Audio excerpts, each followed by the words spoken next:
Hi guys, welcome back to the Citadel with Daniel Mulcrone. This is the Guardians of Tyr casual play Game of Thrones video series. As you will see during this video, we are missing some of our power icons and we won't have plots popping up. This is because we want to try and get these videos out to you as quickly as possible. On the left here we have got Baille. He is playing Baratheon's son, and on the right we have got Daisy, who is playing Greyjoy, Banner of the Stag. This was filmed at a casual club game night. First Snow had just been released, and we were testing out the cards, getting ready for our Store Championship series, which you'll be seeing going up on our channel sometime soon. Now, we have got their setups out. We've got Bob, a reducer, and some economy from the Baratheon player, and you can't really hope to see a better setup. From Greyjoy, we've got Davos, so some stealth, and a couple of locations. So immediately we've got the Baratheon player in a really commanding position. Once upon a time, I would always want to see as many cards down in setup as possible, but with the way the game has gone, with First Snow in the meta, and with the gold curve skewed as it is in 2.0, I think starting off with your big impactful character and the reducer to protect him can be a very strong position to be in at the beginning of the game. So we've got Summons versus a Calm over Westeros. Daisy on the right, obviously thinking I need to protect my characters, try and build up my board state for the next turn or two to kind of get some impactful characters on the board so that I can start to compete against Baille. Baille is doing his summons, and we'll see what card he draws. Baille doing something very useful, showing the cards to the camera. He was absolutely, definitely taking the piss at the time. This is his first time on camera, and he was trying to see how I would react. But actually, Baille, thank you very much. Nymeria, definitely what you don't want to see is Greyjoy. She is going to effectively invalidate some of your characters by stripping those icons.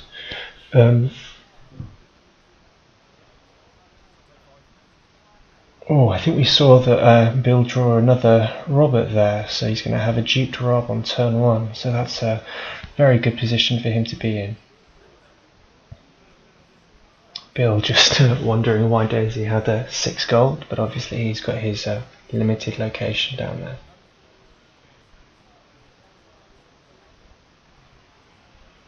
So guys, what I'm going to be trying to do here is I'm not going to be focused on play mistake. These are casual play games. This isn't a tournament.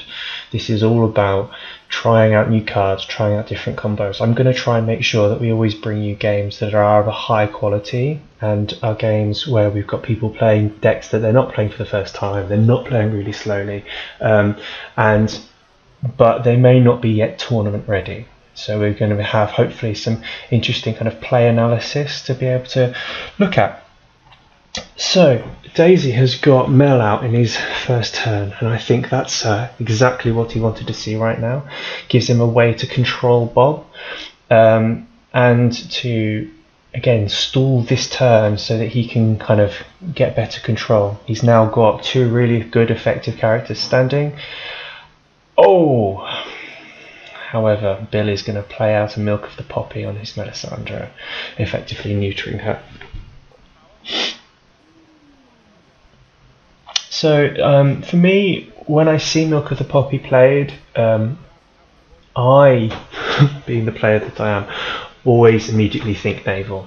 And if I'm running Milk of the Poppy in a deck, I immediately always consider running naval. I often then end up cutting it, but being able to play that Milk of the Poppy on an impactful character, especially in this sort of board position where Mel is going to be so key to ensuring Daisy can kind of control the Baratheon board and try and make sure that Bob doesn't get too big and just swing back at him and intimidate his characters down. Playing a Support of the People there, which is a nice little play, but it gets cancelled by Hand's judgment. I think Baille realises that he might be going to get the Great Kraken, and doesn't want him to be getting that draw.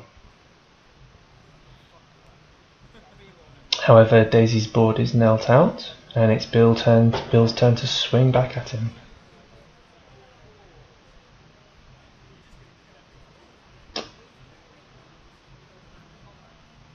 So obviously, because Daisy tried to get off that support of the people, wanted to win by 5, it has meant that he's sacrificed the single power that he did get for going unopposed, and Bill has now been able to get unopposed and the power from him. So while I don't think it was a mistake from Daisy, because getting that support of the people off could have really helped him with the draw, I do think that it has left him now vulnerable, because Bill was able to hand judgment hit and managed to get himself up to 3 power at the end of the first round, which is always a good position to be in.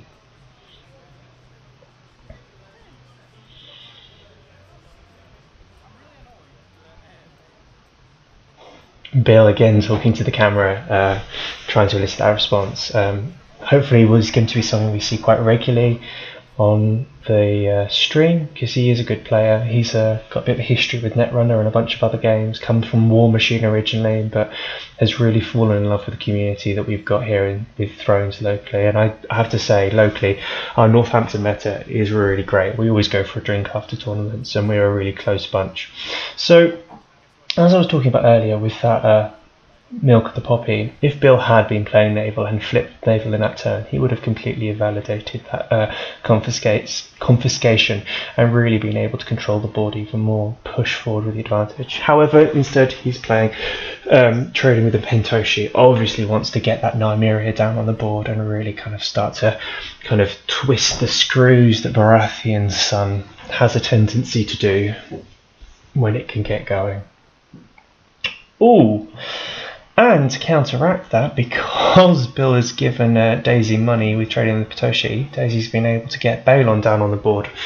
And I think he now, well, for right now, has control of the board. He's got 3 really effective characters down. I suppose when Bill gets... Oh! Bill opted not for Nymeria straight away, but for Gendry. We'll see if he plays Nymeria as well, though. I think if he can get Nymeria down on the board as well, that puts him in a position where he is definitely in board control, especially now that Nymeria is duped. What I would worry about for Daisy is he doesn't have any claim soak. So he can't afford to lose a military challenge, because losing any of those characters that are on the board right now is going to really hamper him. And not losing a military challenge when your opponent has Robert, Gendry and Nymeria to steal your military icons is going to be very difficult. He is, however, going to play a Scene in Flames, so that's quite a nice play. He knows that he's in a dangerous position, and hopefully see if he can get rid of the tricks, because he doesn't want to leave himself at risk of getting Baille tiersed. Instead, he's going to see a fistful of characters and be able to get rid of Littlefinger. I think this is in a point in the game actually where it's quite a good idea to get rid of Littlefinger from his hands, just because he's got a lot of characters out onto the board. By getting rid of Littlefinger, he's hampering future draw. I did see earlier that Daisy is running Wildfire in his pot deck, so it wouldn't surprise me if we see Wildfire next turn to get rid of the fiery followers and the chuds off the board, to leave them with 3 characters each. However, I do think that Bill has the better characters on the board with Robert and with Nymeria, but playing that Wildfire does mean that there are less kneeling characters, so Robert is less of a problem. Daisy is going to continue kind of hitting Bill's hand with Mel. I think this just confirms his kind of thinking that he's probably going to try and flip Wildfire next turn, and the more characters he can get out of his hand, the better, so that he'll have less to play out next turn.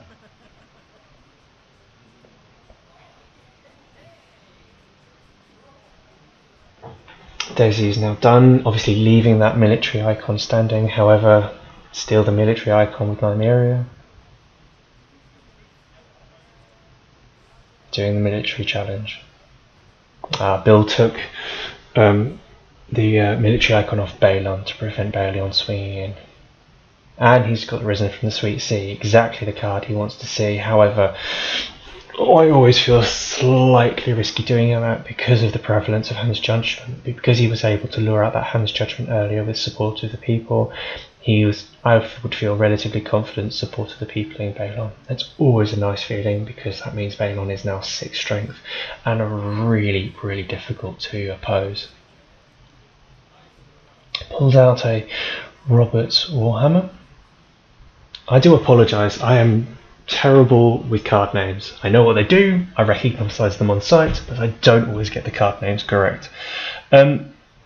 So I think with that increased strength from Baille, as Daisy, I would really like to see him flip Wildfire now. He's going to look through those plots. Oh, it looks like he's thinking about Filthy, but no, he has to go for Wildfire in this position. And as Bill, if he's not suspecting that Daisy is going to play that Wildfire, I'd see what he plays in return. A Calm over Westeros. And I think that's Bill playing that plot quite well. I don't know if he knew that Daisy was going to flip Wildfire, but what that does, that Calm, is be able to protect him from military so that he's not risking one of his big characters this turn. He does have dupes on both Robert and Nymeria, which protects them and gives him some claim soak for this turn if he can't get more characters down, but I think it's a good play at this time to kind of just stall the game because he's at risk now with kind of lower number of cards in his hand of Daisy pulling the game around. And I think this actually, oddly, with adding that Stag into the Greyjoy hampers sometimes their early game rush, because obviously as you can see he's only got 1 power at the minute and Bill's been able to pull off 6 power from him early game, which you don't normally see against Greyjoy. However, I think the Stag element adds some kind of long game elements to Greyjoy that you don't normally see, which I really like, and actually probably a sign of how little I play Greyjoy. I prefer that way of playing them. I prefer it more as a, yes, you've got those rush potential through that Neon and through that stealth, but you do have a backup plan by being able to have some intrigue icons with Mel and with the fiery followers, and you've also got that opportunity to win dominance. I think that's then hard against a Baratheon main house deck, just because they're always going to have more of those Neil elements that you can ever really pull off.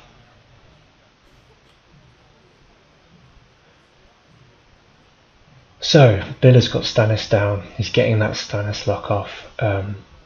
Daisy played out Selyse and managed to kneel out Robert yet again, really kind of consistently neutering that big kind of difficult character to deal with, which I really like. And he's swinging with Baille.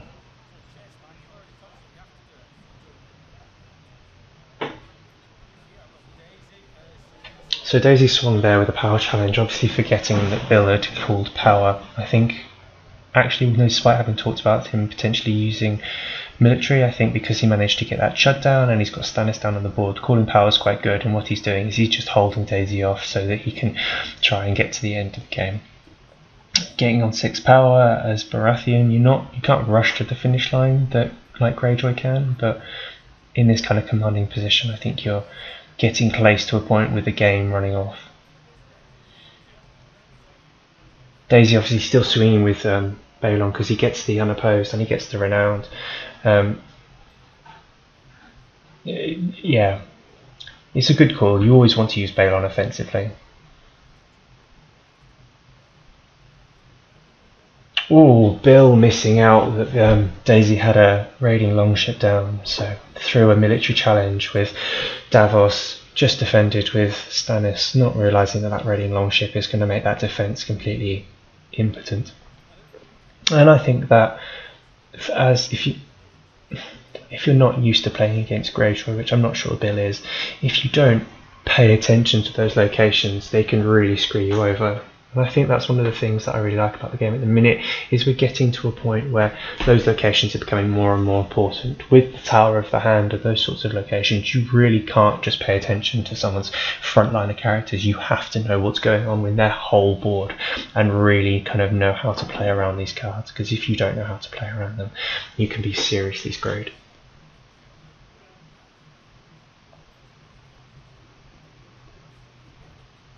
Bill thinking about what he's doing next. He obviously thought about doing something with Nymeria and then thought about it with Gendry. Just remembering this is obviously just a casual tournament. We have a Tuesday night club that we all go to. We run tournaments there kind of every other month, and we also run tournaments in Northampton at our shop, which are our formal events. We run a grand championships throughout the year.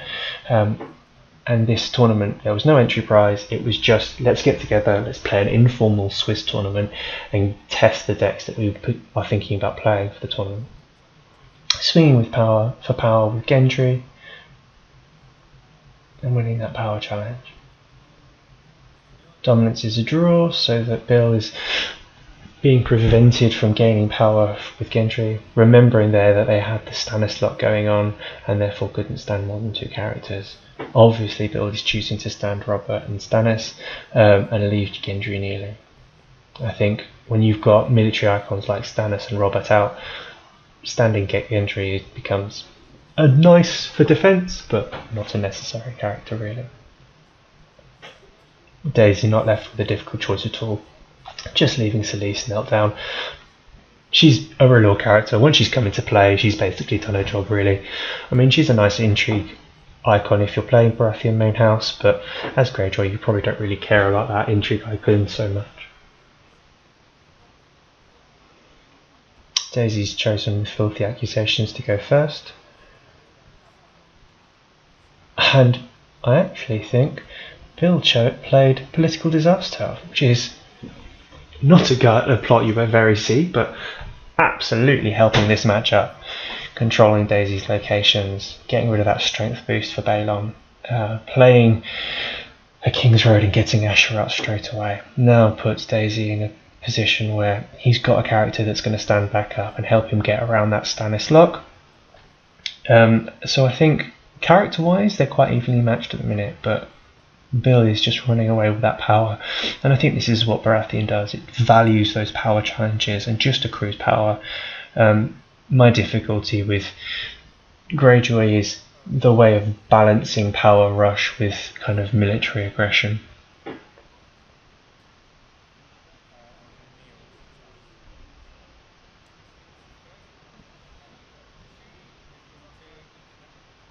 I think really the only other thing that Bill could possibly see in this matchup that he'd want is Mel. But he's got Nymeria, he's got Stannis, he's got Robert. It's hard to contend with characters that are that good. Daisy playing Seen in Flames again, seeing a Caliot and a Palace Spearman. I would always get rid of a Caliot because he's just so irritating. Throwing a challenge at them, an intrigue or a power challenge, and just thinking that, oh, he can chump block, he's going to lose, but actually he just wants to lose with that character. Always makes those challenges difficult to kind of figure out what you want to do.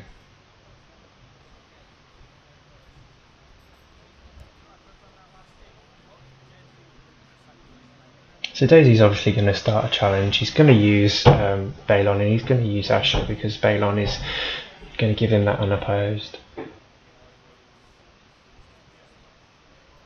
Okay, so he's done a power challenge with Davos and Asher. So he's got those 2 stealths, so he can stealth both Nymeria and Selyse, meaning that he is able to get Asher to stand back up and win that power challenge, which I quite like.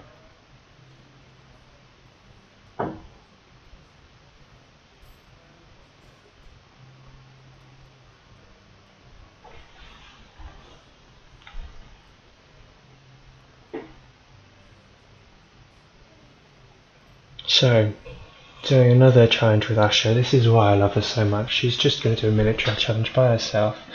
It going unopposed straight away, so she's going to stand back up, and then Daisy's got her to defend. She's just such an efficient character when someone else has got Stannis on the board. When you've got characters like her, Jaime, and I mean, I suppose if you've got Draco with Draco's Arak, then you end up in a situation where you've got characters that can get you around it. I really think Seal of the Hand has fallen out of favour, but have we seen recently that a couple of Baratheon decks have won regionals, and I think that's because of the prevalence of Lannister. People haven't been playing Seal of the Hand, and a lot of people played it in a reactionary way just to try and get around that kneel, but I think the value that it adds to your big effective characters can't be undervalued. And yes, it's expensive at 3 gold, but it's effectively netting you that 7 or 6 cost character again a second time every round that you've got it on the board. So I like to see it as a 3 gold investment, which is actually netting you kind of a 6 or 7 gold value out of a character every single turn, and that's value you can't really argue with. Bill's sacrificing a Nymeria dupe just so that he can keep his other kind of impactful characters on the board. He's now left in a situation that Daisy was in earlier, where he doesn't have any chuds to kill off after that wildfire because he played out his hand too aggressively, I think.